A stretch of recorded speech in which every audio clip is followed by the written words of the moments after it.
We now begin our discussion of the key class in this app, which is our Canon View class that, as you can see here on line 23, extends surface view.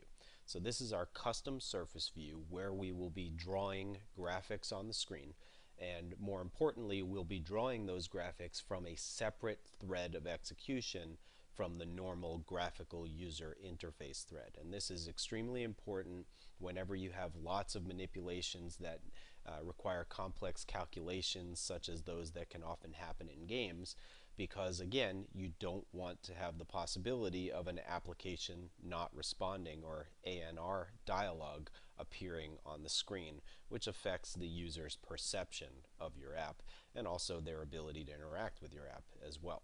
So we have a number of import statements, as you can see here on the screen. Some of the key things that are new in this app are the fact that we're using graphics. So we'll use a canvas to actually perform drawing operations, and then we'll manipulate colors. Paint objects will be used to specify the characteristics of things like lines that we draw, and point objects will be used to specify coordinates on the screen. Once again, we are using an audio manager to help us with things like the volume control. And we'll also take advantage of a sound pool, which allows you to manage sound resources, such as those that we've stored here in the raw folder underneath our resources folder for the project. In addition, we have a import for surface holder. Whenever you have a surface view, you use a surface holder to interact with the surface view, and most importantly, the surface holder gives you the ability to obtain the canvas that allows you to draw on the surface view. And of course, we've imported surface view here because that's the class that we're extending. Now, our Canon View class does indeed extend surface view, so it's a custom type of surface view, and it also implements surfaceholder.callback, which is an interface that defines some lifecycle methods that you can respond to for a surface view, such as when it's created, when it's destroyed, or when its size happens to change. Now, we have a tremendous number of variables and static constants that we use in this class, and we'll talk about most of these as we go through the rest of the class definition. I just want to point out a couple of key things here, such as the Canon thread variable that we've defined here at line 26.